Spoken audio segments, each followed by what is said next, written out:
Many have said that music has healing properties. Well, in 2020, we have faced a 1 in 100 year event with the COVID-19 pandemic, and music is one element that has helped carry us through. But this pandemic has changed our life in so many ways, especially so for Australian singer-songwriters who were once accustomed to performing their music in a live setting. Join me as I unearth what goes on behind the scenes during these COVID times across the Australian music scene. This is Behind the Music with Ellie D. Welcome to Season 2 of Behind the Music with Ellie D, and that is me. I'm so overwhelmed with the support that I received for Season 1 of both the podcast, and also YouTube. I've decided I'm going to call this my weekly check-in to share with you what's happening not only behind the music but behind the scenes as exciting things happen. And I also wanted to share with you that if you haven't already noticed, the YouTube series is now up and live. Today, the 5th episode has gone live featuring Greg Gould. So if you're not already subscribed to my YouTube channel, hop on and type in Behind the Music with LED, that's E-L-L-I-E, and the letter D, and subscribe, because aside from following me on Instagram, which you may or may not be doing, you'll find me at LED Official. That is the easiest way to find out about fresh content that goes up. Today, in this very first episode for Season 2, I'm having a chat with the beautiful Karen Jacobson. Now, when I say beautiful, I mean that inside and out. I got in contact with Karen, it was a good number of months ago, and it was just as COVID had hit. She'd made contact with me, having an interest in being on this podcast, and a lot of things have happened between now and then. I know that now she is based in the Whitsundays or Hamilton Island, so we're very lucky to have her more locally rather than overseas. I did not realise just how prominent she was in my life, because Karen Jacobson is also the voice of Aussie Siri. But look, don't let me get you thinking that's all that she does, because it's not. She empowers others through her brand, The GPS Girl, and hosts workshops, has books and courses online, also is an amazing Australian singer-songwriter, and has performed not only here in Australia at very big sporting and social events like Christmas carols at the Sydney Myer Music Bowl, but also has performed in off-Broadway theatre performances. And whilst I'm recording this and you're listening, she has launched in the last week Mackay to Manhattan, a musical memoir, her one-woman show that she's written all herself, and I can't wait to get in front of it. I know that she launched it in Mackay, which is her hometown, and I can't share too much, but I've been working with Karen, hoping to bring her here also to Bundaberg, if you're not sure where he is. Today, I'd like you to sit back, have a listen. You'll find my chat with Karen is incredibly uplifting. So here's my chat with Karen Jacobson. Behind the Music with Ellie D. Karen, it's truly wonderful to be having a chat with you today. Oh, thanks so much. It's great to be with you, Ellie. And if you hear some noises in the background, it's likely to be very noisy, sweet tropical birds in the background. If it's okay, I'd love to hear more about how you initially found your passion for music. Well, my memory of music is that it was always there, and I'm told that when I was 2 years of age, I would sit next to the radio and eat my sandwiches and hum along and sing along to the radio. So it was just always there. But one of the most memorable moments for me was being 7 years old and being in our family living room and watching the TV, and on came the most important and most influential person in the entire world, Olivia Newton-John, and she's really has been such a huge inspiration in my life. Growing up in regional Queensland, did it pose any challenges for your ability to be successful with your talents? Well, growing up in regional Queensland had so many benefits that I didn't happen to see at the time, because I just yearned to be in the biggest cities in the world, to be able to be where professional musicians and professional entertainers were. So I had this drive from a very young age to be where it was all happening. in terms of music and entertainment. Oh, I just love many aspects of the arts, and really at my core I'm a creative person and a songwriter. I think if I have to choose one expression over all of them, it's writing songs, because it's something that came to me very naturally at such a young age and just feels like an innate expression for me. But as soon as I say that, I love to play the piano, I love to sing and perform, and I love to have conversations with people about what their dream is and what their ultimate life would look like. That's also something that I've done quite a bit of and love to do. I've read about your achievements. Now, they really are aligned, but your talents are also uniquely diverse. Is there one type of art that you would favour over the others? Oh, I just love many aspects of the arts, and really at my core I'm a creative person and a songwriter. I think if I have to choose one expression over all of them, it's writing songs, because it's something that came to me very naturally at such a young age and just feels like an innate expression for me. But as soon as I say that, I love to play the piano, I love to sing and perform, and I love to have conversations with people about what their dream is and what their ultimate life would look like. That's also something that I've done quite a bit of and love to do. In December 2015, you performed at the Sydney Myer Music Bowl for Carols by Candlelight. This is just one of many times where you've performed in front of a huge crowd. What advice, Karen, would you have for new or aspiring singer-songwriters who are nervous about performing in front of an audience? Oh, performing at Carols by Candlelight to 18,000 people live, and was it 3 or 4 million people on television around Australia and then around the world. It was one of my performance highlights.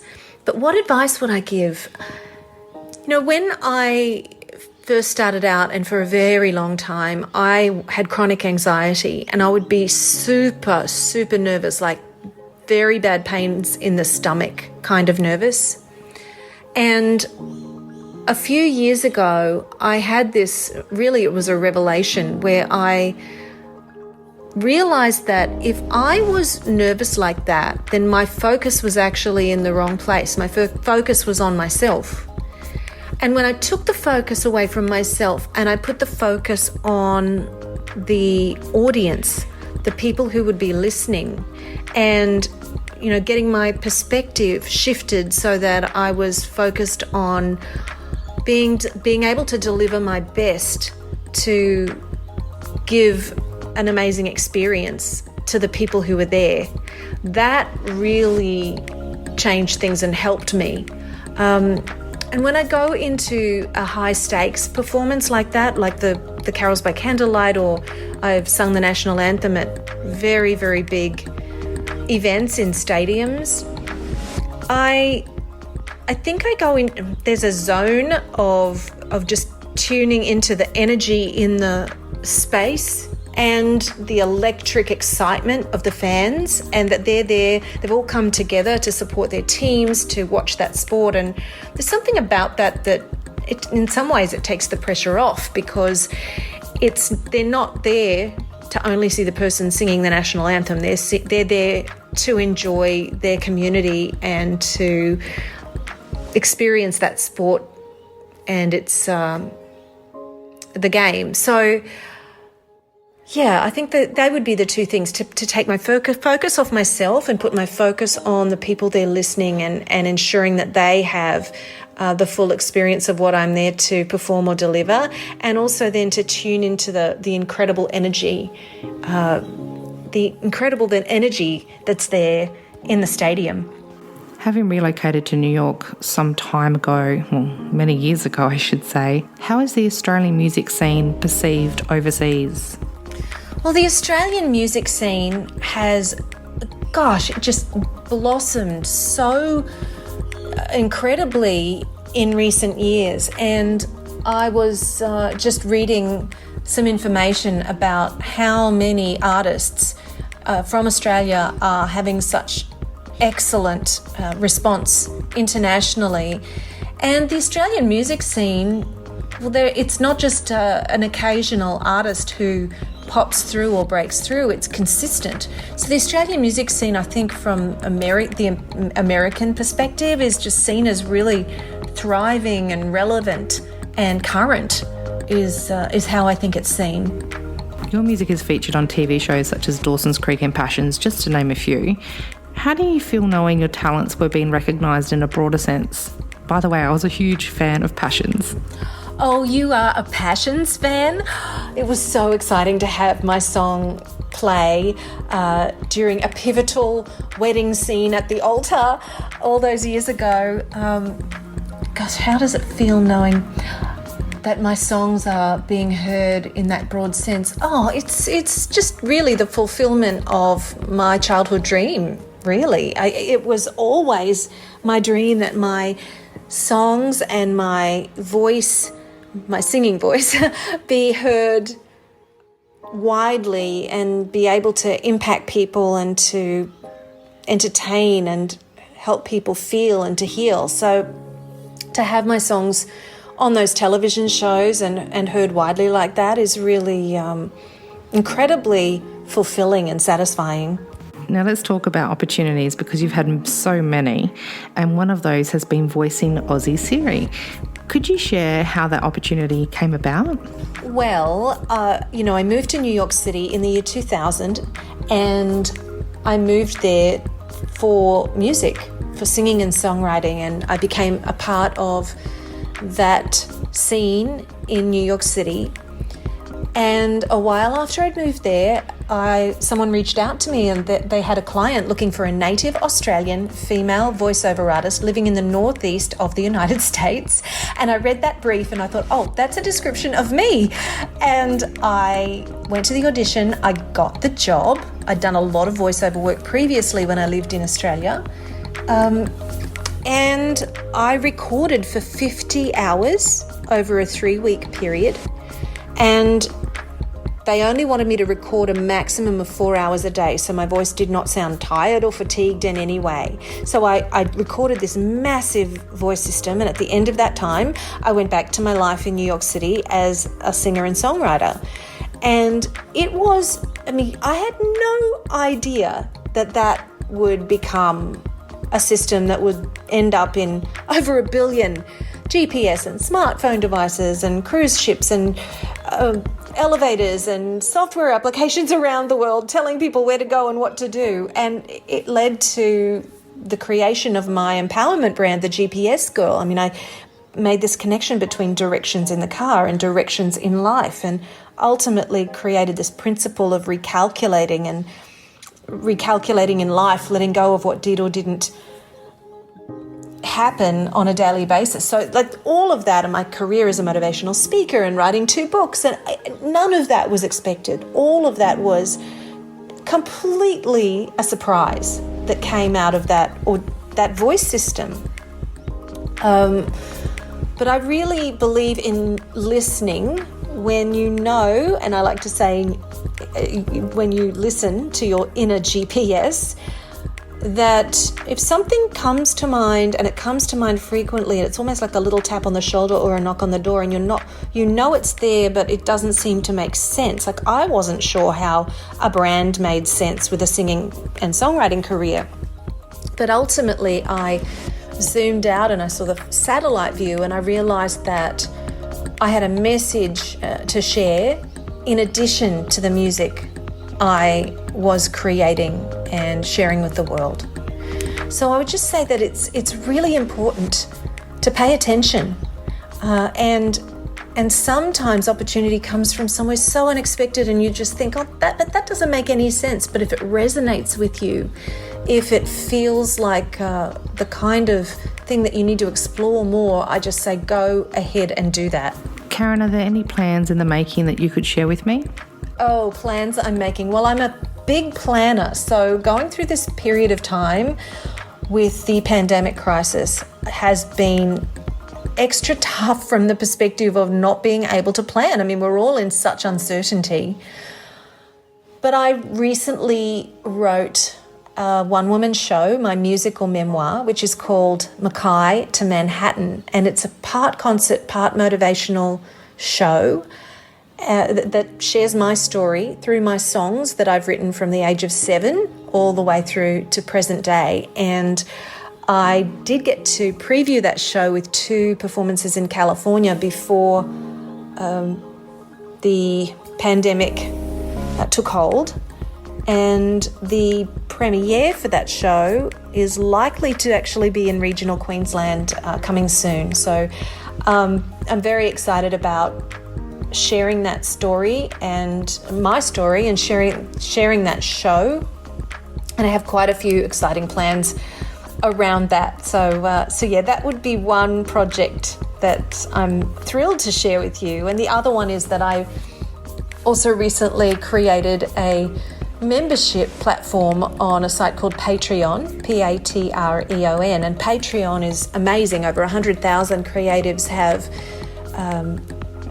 have communities there, and what I do is I privately share new songs that I'm writing. I write a new song every week.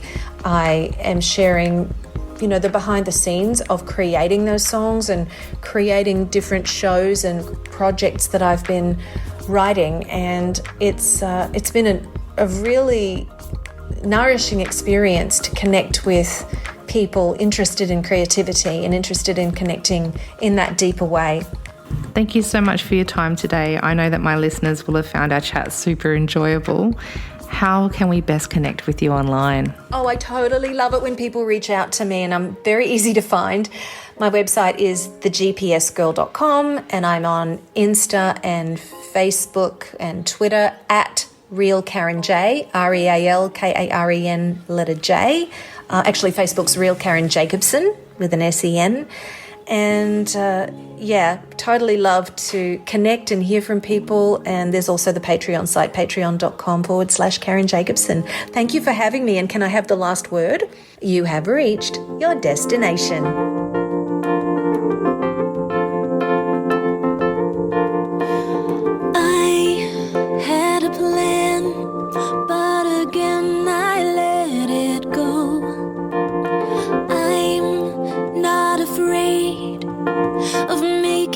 Choice, I need to know the truth. Can you help me to find what is lost inside? My life is a tool of endless broken dreams. Why am I back at the very beginning? I thought I had it all. Am I losing the reason I started? If it's not for the love of being here, not for the passion every day, if it's not for the joy of melting moments, I'm not gonna stay.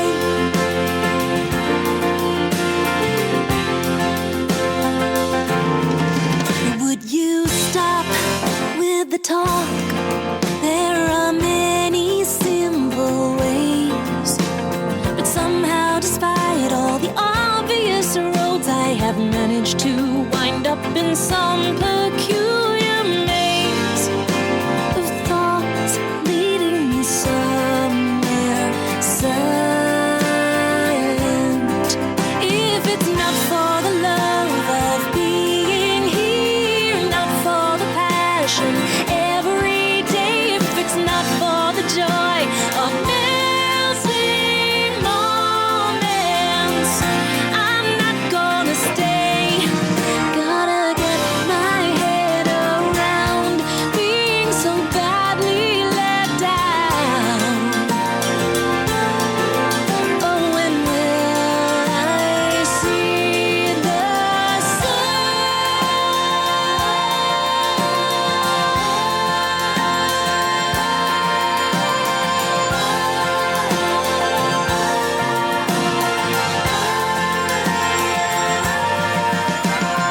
Time is a curse. It's supposed to make it pass me. I can wait patience is thin. I refuse to lose my faith. I have made it this far. No, I will not falter.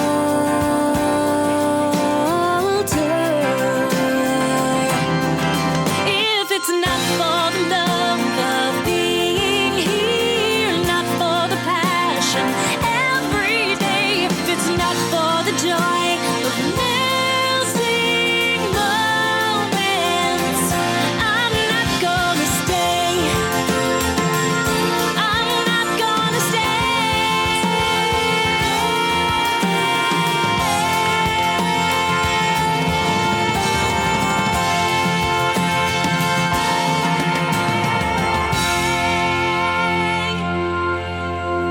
Isn't that a gorgeous track? Titled Melting Moments, and it melted me. Thank you, Karen, so much for sharing with me here on Behind the Music with LED. Now, I'm going to share with you also that that particular single is going to form a part of her forthcoming album. As I get more information of when it's going to be released, I promise I'll come and share it right here. Next week on episode 2 of this season, I've got Corey joining me again. That's Corey O'Connor from the Corey Talks podcast for University of Music. We're taking a different focus in this second season, giving you more of, let's just say, thought-provoking topics. We talk about the things that are happening in the industry, that's the music industry here in Australia, and we try to flesh them out. So I'm looking forward to having a chat with Corey and sharing that with you. Jono is back. Last season he was on with What's Hot. This season it's Jono's top picks. He's going to be sharing with us everything that he loves from his showbiz expertise and also his viewpoint. If you're enjoying this podcast, I'd love for you to subscribe, but also send me an email to hello@ledofficial.com. I love coming back every week and sharing this with you. I know that last season I made sure that the YouTube and the podcast ran concurrently at the same time, but this season I thought what I'd do is give them a bit of a space in between just so that I could put more energy into both products and deliver something that's of more quality and with more meaning behind it. Thanks again for listening. I'll be back again next week with my special guest, Slow Coaching. That's Dean Valentino. Got a question for industry? Send it through to hello@ledofficial.com. This is Behind the Music with LED. Want more? Check out the Behind the Music with LED podcast, available on Spotify and Apple Podcasts.